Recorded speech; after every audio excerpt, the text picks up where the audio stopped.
Well, hello there, motherfuckers, and welcome to your Hell in the Cell 2018 review. This show, I don't want to say it was bad. Once again, it was long. They did trim it. It wasn't 4 hours. They didn't take great pride in going over 4 hours. It was more like 3 hours and 30 minutes. Still 30 minutes too long. Still, a long-ass show. And I'm going to talk about certain matches that are extremely fucking long on this show. Before we start, the Hell in the Cell now is red. People were freaking out about this. I don't think it looks necessarily bad.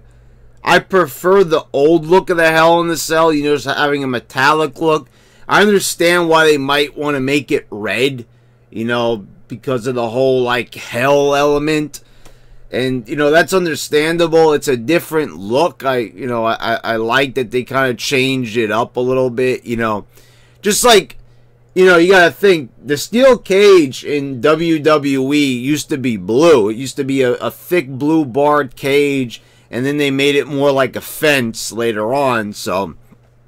And many wrestlers, including Mick Foley, even said that the blue barred cage was actually, a more harmful cage to the body. So, but this is just a color swap. That's all it is. So, I guess that's not really a fair comparison. But what I'm saying is, throughout the history of WWE, they've made changes to things. And, well, I guess in 2018, they felt like suddenly making a change after all these years. But, whatever. So, The SmackDown tag titles are defended on the pre-show. I didn't watch it, but the New Day retained as expected. So we start off on the pay-per-view, and it's Randy Orton and Jeff Hardy kicking the show off. I have a very hard time, accepting this in this day and age, that a Hell in the Cell match kicks off the show. Now, I don't know what this is. Maybe it's because, we're not in the pay-per-view era anymore. You can order on pay-per-view, but who in their right mind would order a pay-per-view when you could get it for free, on the WWE network pretty much, or you're just paying $10 a month for it. So in a way, to me, it's almost like it's free in a way, because you're getting a lot of other stuff. So I guess maybe they feel like there's so many things to watch on the network to hold your attention for the pay-per-view. Probably by putting a good match first, you're probably more likely to watch. I guess that's why they do it. But, then again, I still think back to, what was it, WrestleMania 27, they kicked off the year Edge retired. They kicked off the show with a World Heavyweight Championship match, I remember, with Edge and Alberto Del Rio. So they've been doing this shit for a long time. It's nothing new. I don't like it. I feel like these big top tier matches should be held for later in the show. I think it's a bit disrespectful to put two legends like this, like Randy Orton and Jeff Hardy at the start of the show, two veterans. To me, this was the best match on the card by far. This was a really good match. One of the parts here, you had Randy Orton taking a screwdriver and putting it in one of the gauges of Jeff Hardy. And I don't know why the announcers won't call it what it is. Those are called gauges. At least that's what, we call them here in New York when people get them. I don't like them. As you guys can see, I only have one earring, and it's a simple, tiny piercing that even if I took it out of my ear, you would never even know my ear was pierced. You'd have to get up real close to see the hole there. And that's going to close up. Jeff Hardy, that's a skin wound. There's no way that shit could, could ever close up again. There's no way it could be healed. The skin man is so far apart, it's I don't know how you would medically be able to heal that again. But, a lot of people do it. It's nothing very foreign to me. I see it like every day. You know what I'm saying? I live in New York City, so it's like I look at these things and I'm like, yeah. And I go about my day. I'm like, yeah, I've seen this before. So Randy Orton gets a screwdriver. They have him twisting the whole. I was like, I don't understand something. I'm watching, just to jump ahead a little bit, but just briefly. I'm seeing Roman Reigns in a Hell in a Cell match with the Conor Cure's badge on him. Also hitting people with axe handles on Raw, wearing the Conor's Cure thing on himself. And, I don't think anybody here was wearing any kind of Cure's badges. But I'm saying, in your opening match, you have somebody taking a screwdriver to another man's ear, trying to twist it off his fucking head. And you want to fucking talk about charity just a few days ago on Raw? What is wrong with this company? So they've been doing this, it was like the same year that that Jerry Lawler, had a heart attack. They made fun of it on Raw. And I didn't know how to feel about that at first. But then they were like talking about breast cancer awareness with Susan G. Komen like a fucking month later. Oh, yeah, we made fun of somebody's heart attack. But, hey, it's like I wouldn't have a problem with that as long as you're saying what you are. Like, what? Like, when we look at the WWE, what are we supposed to see? It used to be a little something for everybody. But when you're talking about charity, that kind of goes out the window. So I'm not really sure, like, what I'm supposed to think here. But, I'm seeing another man. And that was really hard to watch. And I liked that spot. I was like, I've never seen anybody do that before. Only Randy Orton put his finger in his ear. Now he did it with a screwdriver. I think that is really, that was a creative spot. And also, I liked Randy Orton's look on his face, like he's like, shrugging off, like, oh, might as well. So, these are two pros in here, and this is why this was my favorite match on the show. The poise of these guys, just how they worked everything. This was Jeff Hardy's first Hell in the Cell. And as expected, the guy adapted to it really well. The only thing about this match, and it would be for the rest of the night, is the fucking finish to it. I mean, like, how do you get a match like this and it was just so fucking lame as fuck? I mean, so, Jeff Hardy taking a big spill and just splatting through the table. It's a Hell in the Cell match, keep in mind, right? So, I wouldn't be opposed to just having Orton like rush in there and just get the pin and be like, oh, well, Jeff Hardy fucked up. It's his first Hell in the Cell match. That's the story you could tell, I suppose. But, the referee like holds him off. Oh, no, he's too hurt. He's too hurt. He can't get you. It's a Hell in a Cell match! It's a Hell in a Cell match! There's no disqualification. There's no countouts. You're stopping a Hell in a Cell match because it's too brutal? Like, are we fucking kidding here? Is this like some kind of fucking bad joke? You're trying to tell me that the match just can't go on because it's a Hell in a Cell match. And no offense to Randy Orton, Jeff Hardy, but, this match looked like a cakewalk compared to Undertaker and Mankind. I mean, really. It looked like a cakewalk compared to the 6-man Hell in a Cell. It didn't compare to Mick Foley and Triple H at No Way Out 2000. I mean, I'm sorry. There's just... It wasn't that good. It was a decent, good match, but man... With them putting in a really good effort. I mean, no, not a decent match. It was a good match. But the finish, Randy Orton just kind of argues with the referee, then gets the pin, and then they pull him away on the backboard. And I'm just like looking at this as like, it's a Hell in a Cell match. And Jeff Hardy has taken bigger spills than this. He has. And, you know, what he did is, I'm not sure if I described the spot. He climbed up the ladder and he, like, started swinging. And then, you know, he let go and Orton had already moved out of the way.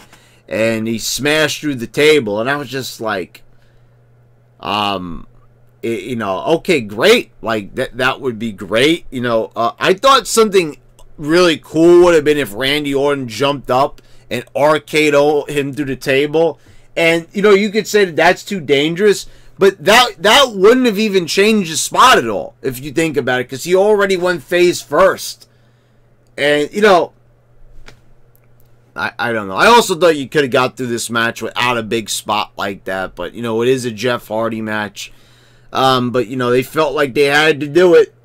So, but, you know, the thing is, it's like for such a big spot, and the finish came off very lame. Like, or there's a big, you know, time gap. Orton's arguing with the ref. To me, that, like, really ruined the match for me. It just, for the, you know, I started thinking just for the rest of the show, I'm like, oh my God, like, it's going to be one of those nights. It kind of was. Becky Lynch defeated Charlotte to take the title, the women's title. And here's another finish I don't get. So, like, Charlotte goes for the spear. She like, kind of, like, flips around and just manages to, like, kind of pin her in a way. I guess you could kind of call it, like, a small package or a roll-up, you know, right in the middle of the spear. And I'm just like, if they're trying to push Becky Lynch as being a heel, then why not have her cheat to win or something like that? You know, it's just like, I didn't get these past two finishes that they did. First, it's like a ref stoppage in a Hell in a Cell match. I mean, I don't get it. You know, like, it's Hell in a Cell. And, you know, we're still in the Hell in a Cell pay-per-view. It might have not been the Hell in a Cell match. So, Charlotte, you know, loses a title here. She just won it. They're already giving it to Becky Lynch because the Marks wanted it to go to Becky. They're calling her Stone Cold Becky Lynch for whatever reason. You know, I guess because they think she's like an anti-hero. They're like sympathizing with Becky Lynch, which makes no sense because when Becky Lynch cut that Rocky-style promo like about 2 months ago, not a single person fucking cheered. So, you know, these Marks are fickle as fuck. I don't get it. You didn't give a fuck about Becky Lynch before that she beats up Charlotte, and you're like, oh my God. So what is it? Like, do the fans, like these Marks, do they have something against Charlotte? They don't like her for some reason? I mean, what did Charlotte do to, like, wrong them in any way? I mean, like, I don't get it. Like, what is it? I mean, this has gone back. They've given her a hard time since she was champion on Raw. And I don't get, like, what it is. What they don't like about Charlotte. I mean, you look at Charlotte, and this girl should be, like, dominant throughout the whole fucking division. Like, there shouldn't be anybody who could beat her. And I'm not saying that somewhere down the line, Becky Lynch can't get her Cinderella story. But first of all, it was way too soon here. You just took the belt off of Carmella, and you gave it to Charlotte after a few months.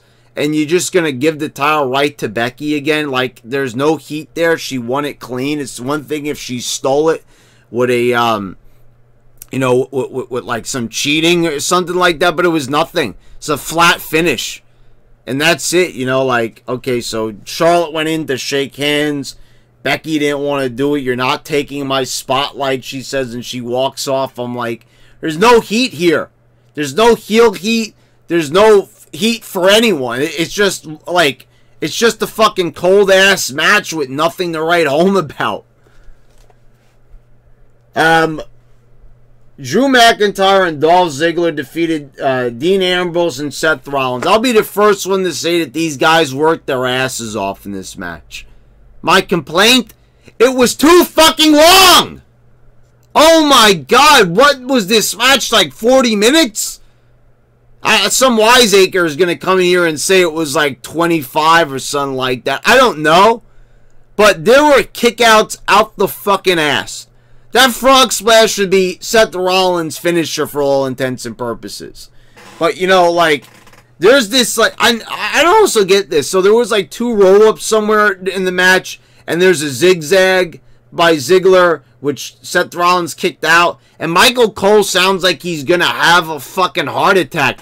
What a sequence! What a sequence! What a sequence! I mean, like, what a sequence. Like, what was, like, incredible about that? Not to knock the performances of the guys in the ring, but I mean, what was so incredible about 2 roll-ups and, you know, like, what was it, a knee, 2 roll-ups, and a, what was it, a zigzag?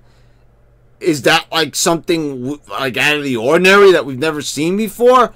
Now, don't get it wrong. I'm the same one saying that we should have more Renal out there because of the man's enthusiasm. But, like, it sounded stupid because, like, Michael Cole is, like, sleepwalking through the whole match, basically. And then out of nowhere, he just, like, fucking, like, it sounded like he, like, woke up. Like, he was sleeping at the desk and Vince McMahon, like, yelled in his ear, more enthusiasm. And he just went, ah! Like, it was just sounded strange to me. I don't know. And something really annoying also, like, throughout the commentary. I don't know if you guys noticed this. Like, I like that Renee Young is out there. I'm not crazy that they replaced Coach. I'm not crazy that they replaced Booker T months ago even. But I'm just kind of saying to myself, like, aren't they, like, correcting her a little bit too much when they're out there? And it's not like she's even making any mistakes. I don't know if it's, like, things that they're, like, Corey Graves is saying, oh, you're being biased. You're being too biased out there. What? You know, it's like Renee Young's trying to make a point. And I don't know if it's like McMahon is, like, trying to say, oh, correct her out there. She shouldn't be saying that. To me, it didn't even sound like Renee Young was saying anything out of the ordinary. It was, you know, not taking any chances. Like, you know, she's giving her input. But, like, I felt like the 2 announcers, like Michael Cole and Corey Graves, were just, like, kind of giving her a hard time out there in a subtle way. But, you know, I don't know what it is. But anyway, you know, it's like I'm not trying to white knight any here or anything like that. I'm just saying I clearly noticed that it's maybe like Renee Young kind of subtly was trying to, like, put her own spin on things. And they were like, no, we're not doing that. So, anyway, this match was way too fucking long. It ended with Drew McIntyre hitting a Claymore. And you know what it is? It's like after you have all these fucking moves and the match is loaded up with like 10,000 fucking moves, when somebody hits a move and it ends the match, it just like, I'm like, well, okay. It's like, well, I saw like 20 other times the match could have ended. So that just makes the finisher kind of look, you know, well, I guess you could say from one perspective it makes it look strong, but like people have kicked out of those moves before, and so it's just like they get lucky. You know, they do all these moves, they do 1,000 moves, and then another move comes along, and then it just ends the match, and it just ends up feeling very uneven. Like, so all these fucking moves. Like, and the thing is, it's basically a big boot ends the match. And it's a good-looking big boot from Drew McIntyre. But, like, the frog splash, the Eddie Guerrero move, you know, all these other fucking moves, the zigzag, smashing the back of his head into the mat. All these moves, no good. But, like, one fucking kick and it's over. Like, AJ Styles defeated Samoa Joe. I fast-forwarded through this match. I started watching the first 5 minutes, and I was just like, I'm just not feeling this. I'm sorry. I'm like, I stopped at, like, the last 5 minutes of the match, you know, and I started watching it from there. They did another fucking crazy-ass finish where it was like, AJ, from the camera angle that they gave, it looked like AJ got the win. He reversed the coquina clutch with like a pin, and he ended up, you know, getting the win here. Then they do a separate camera angle. And you know what's the funny thing? Haven't the announcers for years said no instant replays? There's no instant replays in the WWE. We're not like the NFL. And they're showing instant replays. Okay, so like they were saying that like AJ tapped just as the referee's hand was coming down for 3, you know, as AJ was getting the pin. So Samoa Joe should be the winner. You know, like, didn't we do the same shit with, like, Kevin Owens or something like that? Where it was, like, AJ's shoulder was down or some shit like that. And they also, like, made a mistake with, like, a finish. So it's, like, deja vu. AJ Styles, like, this title run since he's won it has been so boring. Like, it's just been the same opponents over and over. Owens for 6 months. Nakamura for 6 months. Now you've got, like, you know, Samoa Joe probably won't end until the end of the year. I'm just like, man, you got to do something with AJ's character or take the title off of him. I mean, just freshen it up a bit. This is getting so fucking drab. It's almost unfucking believable. God, like, I just couldn't sit through it. The Miz and Maurice defeated Daniel Bryan and Brie Bella when Maurice kind of got some sloppy looking pin on Brie. What is up with these finishes tonight? Like, honestly, like, the only, like, match so far that's had somebody, like, hit a move and get a win has been Drew McIntyre and Ziggler against Ambrose and Rollins. That's the only one. Everything else is, like, ended with a roll-up or some shit like that. Like, is there any, like, regular finishes? And we're going to get to that in another minute. I was fine with this match. I think there was enough heat building. Like, see, this is how it's done. You see how the Miz won't let, like, Maurice in. They keep building up to it when finally Brie gets her hands on Maurice. Then Maurice kind of cheated to win. She got, like, the roll-up. And I don't have a problem with this finish. But when you already had, like, it was the same finish to Charlotte and Becky Lynch. And that was a women's match, too. So you're going to do the same finish for the mixed match challenge? Oh, well, the finish for the women's title, though, was more athletic. It was a reverse of a spear. I don't fucking care. It was the same thing. Somebody getting a roll-up pin of some sort. So, you know, I don't know. It was a good match. I enjoyed it for what it was. I think there was good spots with the spouses, and they intertwined it. So, you know, I thought it was good. The crowd was behind Bryan. I mean, you know, guys, you gotta agree with me on this. Daniel Bryan, out of all the indie darlings, no one gets a reaction like him. Samoa Joe doesn't. Finn Balor doesn't. You guys got to see what I'm talking about now for all these years about Bryan. That no one gets the crowd in unison behind him like that. It's like he's doing something right that the others are doing wrong. And it's just, it's likability. Nobody likes, hey, or, Samoa Joe. I mean, like, you know, or, hey guys, let's go do some CrossFit together. I mean, did you enjoy my 40-minute match tonight? Wasn't it spectacular? Was there enough moves for you? I mean, you know what I mean? It's like, you got to understand, like, you compare these other guys to Bryan, and there's a reason why he's the most over of the bunch.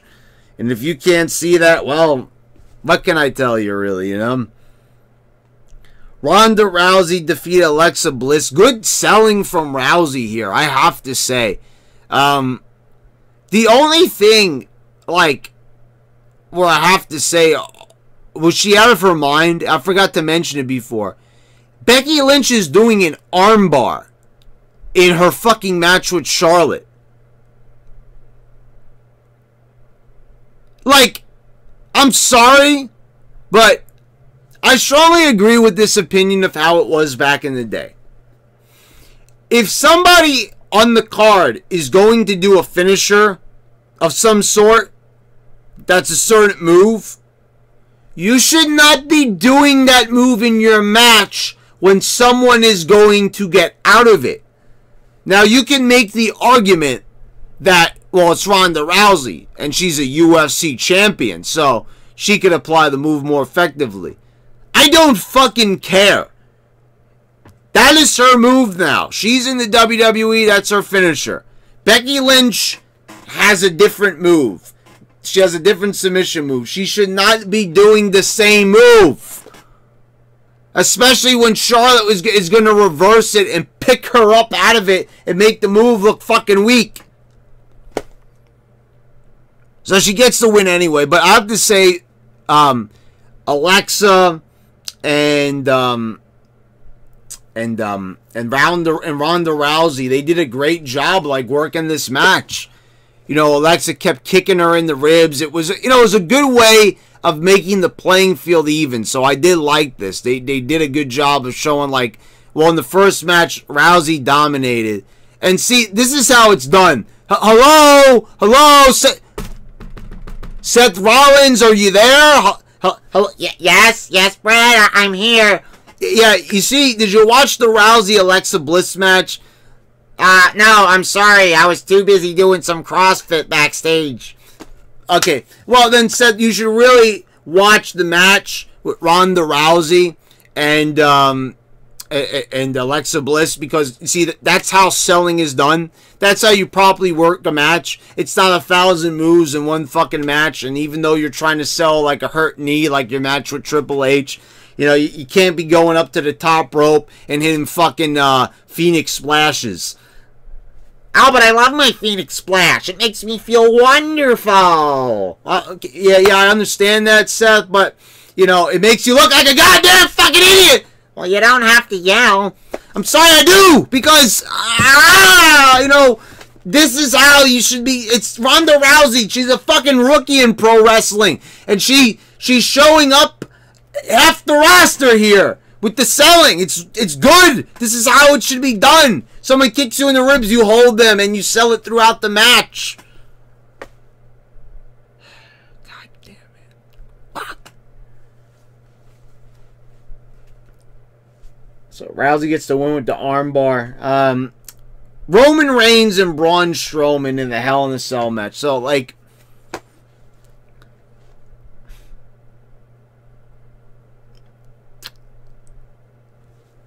you know, so here's the thing.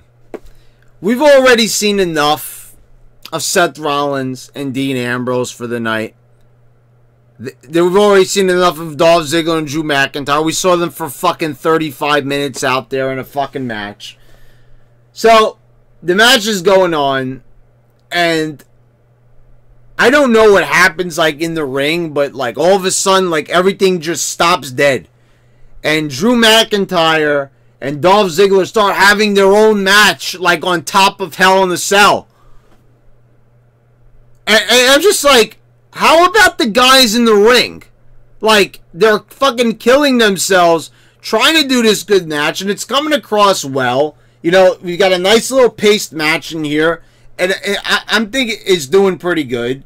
So I was like, I don't know what it was. I think it was like Roman hit a spear through a table, and they're like laid out for way too long in the ring, and they're busy having this huge match on the cell. Then they climb down to the side, and Seth Rollins and Dolph Ziggler go through the two tables at ringside. Same spot they did a few years ago with Seth Rollins and Ambrose in their match. And, you know, I don't know what to tell you right here. I'm just kind of sitting here watching, like, was this really, like, necessary? Like, they're already doing all these spots in the ring, and they gotta have, like, a whole separate match going on the outside. And it's not even like they're helping Braun Strowman or Roman Reigns in any way. But they're just, like, brawling on the outside. It's like, you want to talk about, like, overbooking a match? Like, there was no point to this. We already saw them. If you wanted to do this shit, why didn't you make their tag match a Hell in a Cell? The people want to see me burn it down out there, Brad. That's fine.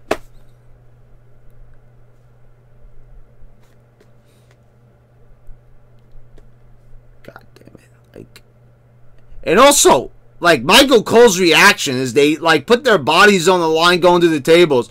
Oh my! Seth Rollins was burning it down.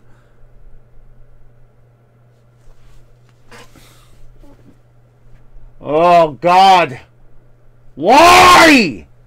Like, I can only imagine if Mauro Ranallo was at ringside, the motherfucker be getting up, Mamma Mia! Holy cow! Like, he would have fucking, like, been losing his shit. And rightfully so, as these two guys are, like, fucking going backwards through tables, putting their lives on the line. And Michael Cole's like, oh my, Seth Rollins is burning it down. He's doing what he does best. Like, are you fucking kidding me, man? Like... And then if that's not enough, if there's not enough stuff detracting from what's going on inside the ring, Brock Lesnar shows up. He gets in the ring, tears the cell door off its hinges, which, you know, like, the thing is, I know that Brock Lesnar's supposed to be strong and all that, but, like, that's the Kane spot.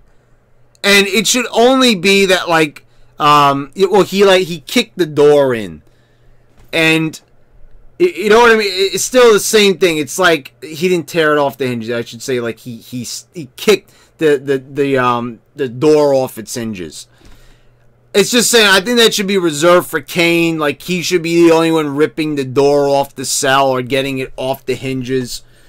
But whatever. Anyway, So Brock gets in the ring, he F5s everybody, and, well, like, okay, he F5'd Roman on top of Braun, and I was like, oh, okay, that's the finish right there. So, like, that's the way Roman's just going to kind of get away with it. Like, all right, it's, like, not great, but fine, there's a finish. No. So he F5s him on top of Braun, and he, like, rolls off. And because, guess what? We're getting a non-finish again, guys. Ho-ho! Hey! Ho-ho! Hey!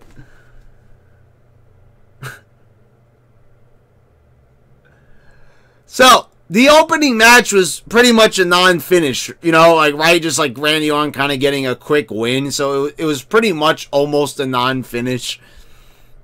The whole night, people have just been rolling other people up. You know what I mean? Like, Rousey was the only one that had an actual, like, finish to it. The tag match just kind of like, you know, the one for the tag titles anyway. That one just went on way too fucking long. And then you got this one. You're finishing it up. Oh, these guys, there's just no way they could continue. So, they went through a table. Roman takes the steel steps, you know, to the ribs and everything. We're doing all these big spots and all that.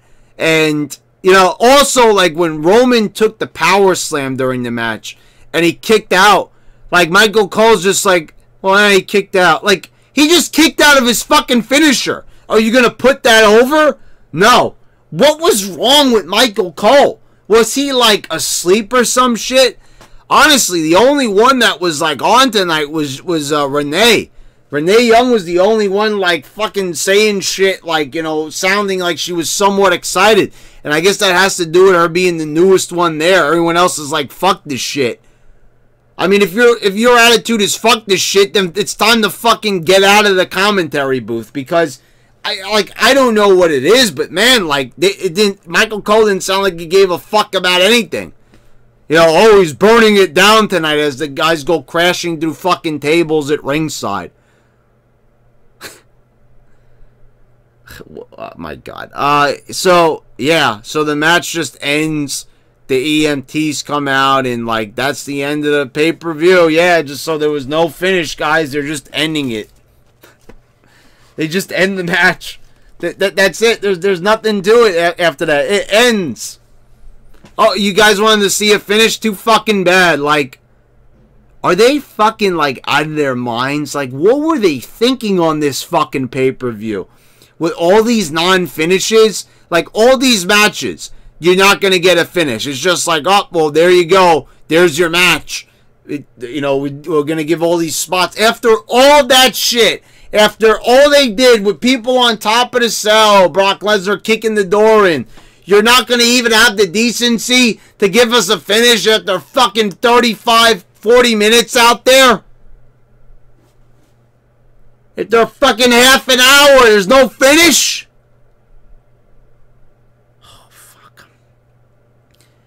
Anyway, guys, there's your review. Thank you for watching. Like, this pay-per-view, man, I don't know what to say. Like,